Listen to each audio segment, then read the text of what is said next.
Today we're going to be speaking with the creator of Purple Inner Light. She's from Colombia. She comes from us via New Jersey here in the States. This lovely person is a creator of More Grounding, Less Grinding podcast, an energy healer and creator of self-care community where you'll find an encouraging environment that will nurture and empower you on your spiritual and self-care journey.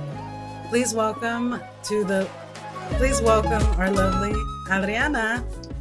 Hello, everyone. We're here at Absalom's Mojo Manufacturers at 4023 Polk Street, and we're here with Adriana. How are we doing today, Adriana? I'm doing great. It's a very special day, and I'm just excited to be here sharing space with you. Awesome, perfect. And I know you just came back from out of town. You were traveling, doing ayahuasca ceremony in Guatemala, kind of to recharge and rebalance yourself. Is this something that you did because of the New Year? Correct. I was actually not in ayahuasca ceremony, but celebrating the Wayep, which is the Maya Quiche and the Maya territory new agricultural year. So they take 5 days at the end of the year to, especially the spiritual guides, to take a step back. They don't take any patients, they don't take any services, and they use it for themselves to recharge their energy, to go up the mountains and have ceremony and share with other spiritual guides and gather that strength for the coming year. Oh, nice. In the coming year, in order to help people heal and transition through whatever they may be going through. But there's a certain theme to each year, isn't there? Correct. In the Mayan tradition, there's 4 different energies that charge the year.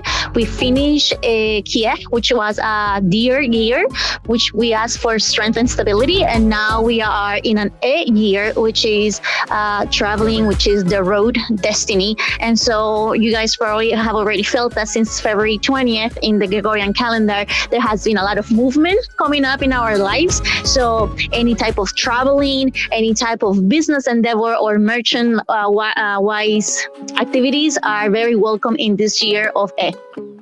Nice. So that pretty much means that people can take the leave if they have like a business idea, if they're being called to more of a business mindset, that they should go ahead and do it. That is correct. So this energy is the energy of the merchants, because the spiritual guides were the first merchants. If you think about it, they came out of their native land in search of better things or healing things for their patients. And so they had to go out and travel, and they came back with all sorts of things to trade.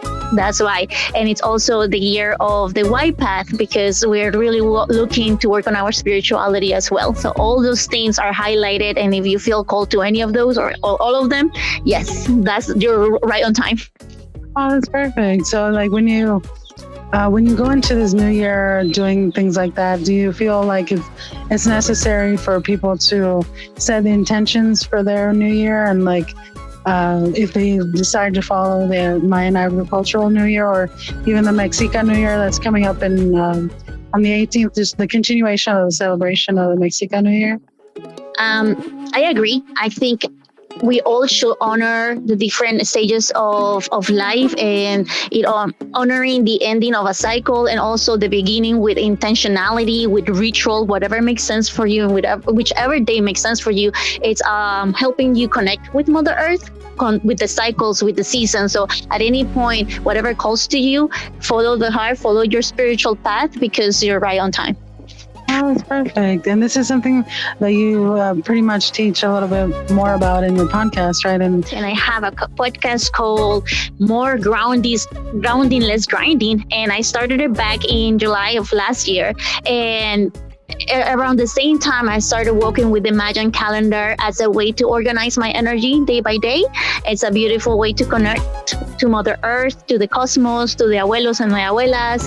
And I just share my experiences of adopting this new system of keeping time, because we're not really tracking time. We're not keeping it. We're tracking it in a different way than the Gregorian calendar is showing us. It's in a more harmonious way. Every day has an intentionality. Every day we connect with an energy that is correlated with the story of creation for the Maya people. Nice. And with that story of creation and following it every day and organizing it, like you say, or organizing different energies in your life, it's almost like rededicating yourself to the healing process and kind of doing that. But is that something that you do every year or like every quarter in order to like sustain yourself as a Reiki healer? So yeah, it starting last year, I started to see the need for me to have cycles of productivity, cycles of rest, cycles of creativity. And so the last 2 months were for me a cycle of rest in a way that I closed down my calendar for clients, my Reiki clients or my coaching clients, because it was important for me to regenerate. And I am so glad I did it because I got to go to Guatemala and I got to experience the recharge of the new agricultural year, the Shul Cup. And in that sense, now with the springtime, now with this beautiful way of energy that I have in me, I'm opening back my calendar on March 16th to anybody that wants to schedule Reiki sessions remote or in person. So definitely, I agree. Working with this calendar has helped me see where my cycles are and honoring that and not push myself to do too much in a cycle that is for rest or call myself to action in a cycle that is for creativity. Yeah, definitely. Especially for someone that does as much as you do. Like you just came back from traveling to Guatemala, visiting your family and stuff like that. And, it takes time to recharge, but you even feel different. Like your energy is more, it feels more open and like you're ready to take on whatever comes your way, But when you do stuff like that, like go to Guatemala and get to know these people, how is it that you find the right people to speak to and things like that when you're looking for that sort of healing? Or is that someone is there someone that connected you to those specific people, or was it something you found on your path? I think it's a little bit of everything. With the Cholkij, which is the Mayan calendar, came the teacher, the person that was teaching it, the Akij, the spiritual guide trained under the Maya Quiche tradition. His name is Tat Andres Chansi. He was the one who gave me the opportunity to join him in the trip of the Wajeb. And it came as a way for me because before I used to follow the galactic timing, which was taught to me, was created under the inspiration of the Mayan calendar. And when I learned it, I always knew that if I ever had the opportunity to learn the real Mayan calendar, I would jump upon it. And that came last year around mid-July. And I'm so glad I took it. I realized how different the Gregorian calendar was to the galactic calendar. And now honoring the Mayan calendar felt more in alignment with what I want to do this time around, this life around, which is honoring my indigenous side. Mm-hmm. And so connecting with Mother Earth is a big part of this calendar and it's a big part of this path of life. And I just asked the universe, bring me the right teacher. And when I was ready, the teacher appeared. And this is something that I honor every day. So it's a 20-day process that we start. So whatever energy we have today, which happens to be Mother Earth Day today, like Ish, we're going to feel it again in 20 days, but in another aspect of our life. So it's a beautiful way to go by because no day is the same. We move away from this circular way of going about time and we go on a spiral time, that where things may feel different, but in another aspect of your life. And that's what I love about this way of tracking time. Yeah, that's beautiful, especially when it almost seems like you're re-entering into the cosmic time realm, continuum, because that's shown in art, and when I used to work at the Museum of Fine Arts, you see it in the Muslim art where they would create geometric shapes that were never ending, and it was just that perpetuation of those spirals. And, and some people call them fractals. They see them when they do mushrooms and things like that. But do you feel like mushrooms is something that people should look into, for introspection, taking very seriously the ceremony that goes along with it?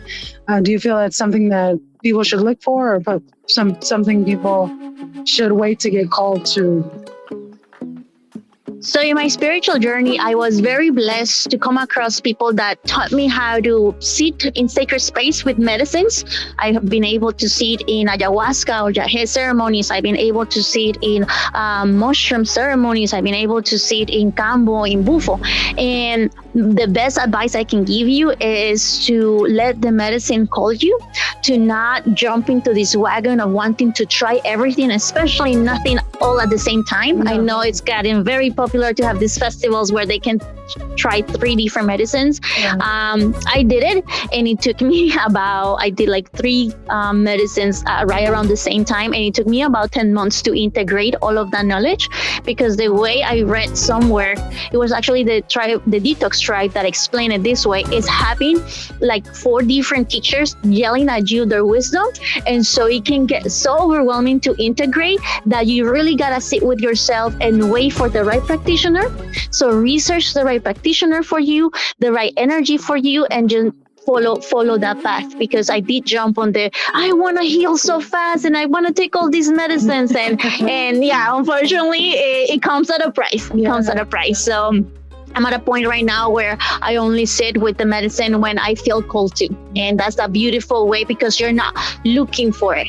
It is calling for you. And that is a different type of energy. Yeah, especially when you're on a journey. Like, for instance, you don't have to find the road. You'll be led by what's in front of you, or what person you meet, or something like that. So it's definitely important to really think about what you're doing what the intention is of using the medicines and things like that, not to jump in and like use it recreationally, because that's not really the purpose. It's a deep introspection in most of these things, and it's kind of dangerous to do, like you say, to have all these medicines at once and then not be able to really integrate the wisdom that you learn until later, which doesn't all, like you said, you were trying to supercharge your healing, and like, I want to do it all. And I did that too in the beginning, and I was like, oh, this is tiring. Like, I don't think I want to do it too much. It's like everything, like people say nowadays, like everything in divine timing, you just wait for the right moment and it'll come along. But in the process of doing all of this, do you feel like you have to recharge more often now that you are using your energy for healing and things like that, on top of like keeping a regular job? Correct. So I gotta be very mindful that I have my spiritual baths done in a regular basis. My spiritual integrity, connecting with the grandfathers and grandmothers every day helps, but having that cyclical way of like, okay, I need to take a break, or I need to have, like I say, spiritual baths, or go to the mountain and hike and recharge that way. I have learned that I need to incorporate that more throughout the year rather than waiting at the end of the year to do it. Like, it's just like the seasons. We live here in the northern hemisphere, so with every season comes a time of like cleansing, of recharging. And so now that we're coming into the springtime, it's like, okay, it's more an active time for me, and it'll look different than the summertime or the autumn time. So it's just pretty much learning to listen to your intuition and your spiritual path and do what makes more sense to you. And that's what I'm learning to follow as well. Yeah, just being aware of yourself and being more in tune and aligned with what you're looking for in life and and on your journey. But do you find that you sometimes stumble, like the path is a little bit more difficult than you thought, and then you are somehow able to surpass it with the knowledge that you currently have about healing? I agree. I think anybody that starts on this journey has no idea what they're getting themselves into. This is not for the faint of hearted, because we are really here to become the best versions of ourselves. Like, that's not an understatement. And that means that trials will come, because those are the ones, like diamonds are shaped under pressure. That's what I hear. So that's what it is. We want to be the best that we can, especially as healers or as facilitators, as service providers, because in us finding the best essence, the best way to show up in the world is how we can alchemize being human, and we can hold space for other people that go through the similar journey that we are going, being handling their anger, their sadness, their envy, whatever it is. It's only me knowing what that feels as a human that I can hold space for other person and guide them as well. Because if I have no idea what they're going to, like, how can I be of service to them? Definitely. Mm-hmm. And I feel that because they say, the healers have gone through the darkest paths because they have to know what that's like in order to help other people come out of the darkness. But the thing is also the willingness of the other person to want to heal, to want to go through those trials and tribulations, because it's honestly a roller coaster. Like for me, it's been that way. And for most people that I speak to, they're like, yeah, that's just how it is. And you got to ebb and flow with the time and space that you're in, whether you're in a time of hibernation or resting, becoming more aware. It's all for a purpose. It's part of the journey. It's part of learning the wisdom that we need to know to continue our lives. But with all those difficulties that happen in our lives, do you feel like you have more, not pressure, but you're being led more towards a different kind of healing as you keep growing as a healer and an individual? Correct. Like when I started the journey, I had the idea that it was going to be like a straight line. And was I wrong? This is like peeling an onion. So every layer brings a different sense of healing. And so with every layer is also a more focused way of bringing healing around the community that I'm serving. I know that for me, energetic work really has a deep impact in my personal development, in my personal spirituality, and also in what I can offer my clients. That's what I really stick with Reiki services, the Reiki healing remote sessions and in-person sessions. And also the magic of working with the Mayan calendar has brought so much more dimensionality to my journey. And that's why I like to share it in my social media and in my podcast, because it brought so much sense to my practice. And so that's why whatever works for me the best, that's what I share. Yeah, because you just figure out all the kinks and stuff like that.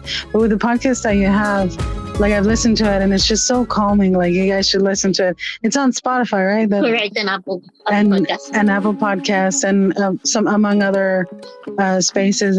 But it's really nice to hear and listen to all these different things that you have to say in such a calming way.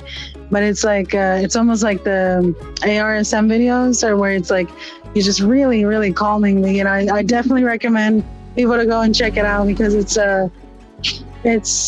the Purple Inner Light is more like your healing consultations and things like that. And then the podcast is called Less Grinding, More Grounding. More grounding, less grinding, yeah. Yes, the opposite. So more grounding, less grinding. Mm-hmm. And that's definitely something that I think people relate to a lot. They notice that they grind a lot, their teeth, or even just having a fidgety finger or whatever. And that's your body kind of telling you like, hey, there's something else that you're missing here, something else that you need to work on. But in the podcast that you do, you're going to start doing interviews with live people. So that's correct. So the first year for me, it's in July, I started the More Grounding, Less Grinding podcast, and it was a venue for me to share my spiritual journey. I do find storytelling a way of teaching, and I call it planting the seed. So whenever I share anything on the podcast is with the idea that whoever is listening to it will get whatever they need and move on it on their timing. It doesn't have to be like they listen to it and I'm going to act on it right now. No, whenever the time is right for them, they'll act on the knowledge. And so this year I'm working to bring in more guests into the podcast to bring a different energy as well, and sharing space with different women practitioners. That's going to be my goal for this year. That's wonderful, and that's really awesome, because that's a growth of the community, not only with women practitioners and things like that joining together and kind of being each other's comadre, to be that reinforcement that we all need, especially in the society that we live in that doesn't encourage us to speak our minds or to really go for the journey that we want, even if it's not in alignment with what the society says that we're supposed to be. But I feel like with all the women that I've met, like Mariposa and everybody that I've seen do all this work, it's so beautiful, because it's like a coming together of all of our wisdom and energies and all our different healing journeys and paths, which are all different. But to be able to do it in community, it really does give a different feeling. Like the other day when I was here, you were as well, learning about things about the full moon, and it was going in. Yeah, and it was a beautiful experience, even just to sit by the fire. Like for me, that's why I come here, is to sit by the fire and just listen to the fire and let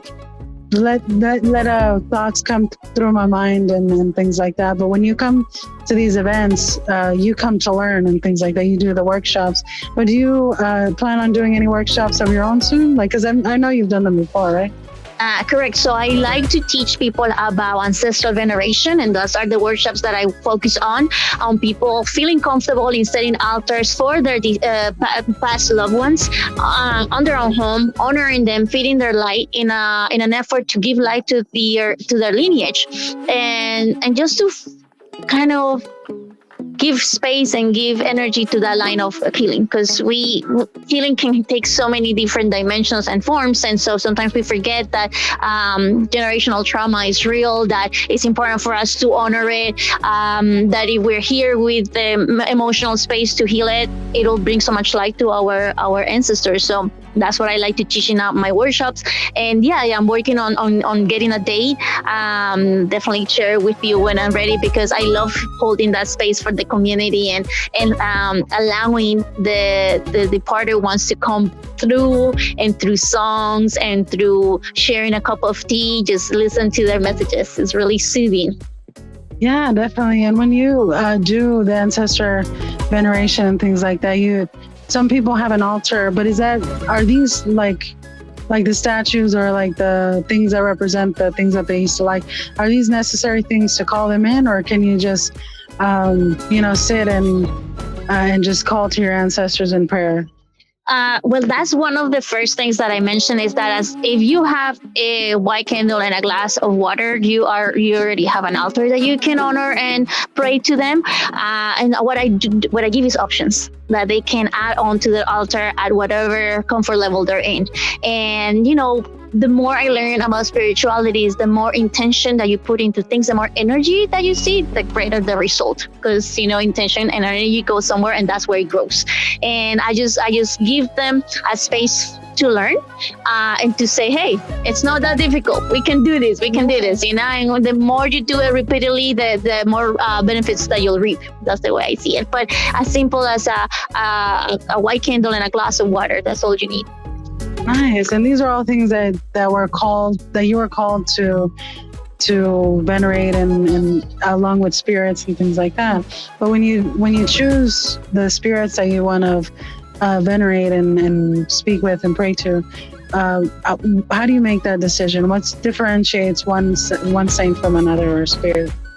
Well, in the walk of life that the Spirit brought to me, let's call it that way, my mentor was Grecia Ordonez. She still is. She's located in Providence, Rhode Island. And the way she taught me was, the first thing that we do is we bring light to our ancestors. So I learned very on my spiritual journey that honoring them, it's a layer of protection. So it's connection, it's protection, and it's giving somebody that's over there on the other side of that know you, that they're gonna speak up for you. So that's why we give them light. And so I learned to do that, and through mediumship sessions, because she's a wonderful medium, I was able to identify other spirits that walk with me. And sitting in meditation, that's where I realized, okay, I wanna honor Santa Muerte, or I wanna honor my gitanas. I wanna honor my indigenous people, because those were the ones that came strongly and that had so much energy that I'm like, I wanna honor them in this lifetime. Yeah, because they're calling to you in that that thought of them, and they're like, hey, I'm here, Correct. Let me in. I can help you. Exactly. Yeah. And with meditation, like a lot of people see it as something daunting. Like I work at a chapel myself, and people there go for meditation, but some people who don't understand the space are like, what is this for? And we explain to them it's an ecumenical space. You come in, you do meditate, and because of the nature of the job, I meditate a lot, and I just have my thoughts just swinging around. But how do you find that you're able to calm yourself? Is it like a ritual that you do, something like turning on a candle or incense and kind of creating the space for meditation? Definitely. So one of the things that works for me is to do it around the same time every day. So a routine helps. So I know that when I wake up, the first thing that I want to do is go to my altar. and talk to my people, talk to my spirits. I am huge on candle work. So lighting even a tea candle helps me bring focus and connect with them. The incense that you mentioned is just another layer. Sometimes I use sacred cacao to sit with them and pour it so over their altar, over a plant to give it them as an offering. Sometimes I use rapé medicine, which is grounded tobacco, created in the Amazons. They ground it with other herbs, and we are able to use it here, and I administer it to myself, and that helps me ground. So it's all these different layers that I have for me, and given on the day, I can sit and meditate. Some days are easier than others, but then you flow with whatever it's the day. And keeping the calendar, the Mayan calendar, I know what energy I'm working with, so it makes it a little easier to focus my meditation based on that energy. So you're using not only the calendar, but also your awareness of yourself to see where you are in the day, see what the day is about, and kind of meditate on manifesting with that particular category? Yes. So for example, we are in Woke Up Ish, the day that we're doing this interview, and I know Ish is Mother Earth. So I knew that I wanted to go to a park and have an offering for her. And so I brought her some honey and flowers, and I sang to her. And I also know that it's time to work with the feminine energies in my life, like the women in my life. So making sure that I tend to those energies, that I tend to those relationships. So it's a beautiful way to know that, I'm right on timing. This is what we're doing today. We're connecting, with another woman of the community. So that's how I do it. And tomorrow is another energy. So tomorrow I work with that energy. And where did you find the information that tells you what every day's energy is? So Tata Andres Chansi is part of a council called Maya Thought, Pensamiento Maya, and they have it in Spanish and in English, and they have several pages on Instagram. Maya Thought is one of them, and they post every day the energy of the day with the force, which is the number that comes before the energy, and an explanation of what it is and what is a good day for. So every day you follow them, you can do that. I also took a workshop with them back in July. He's going to start one in March 16th, but he's very open to whenever we have a number of people willing to do it. It's a 4-week class, 2 hours every week per Zoom, and he explains to us the energies of the day, and that's how I learned them. Oh, that's nice. That gives you a lot more insight, and Yes. and that's what people tend to forget as well about healing. Is also a lot of research, studying not only yourself but other traditions, and finding exactly what aligns with you. But when you went to Guatemala, did you see that alignment?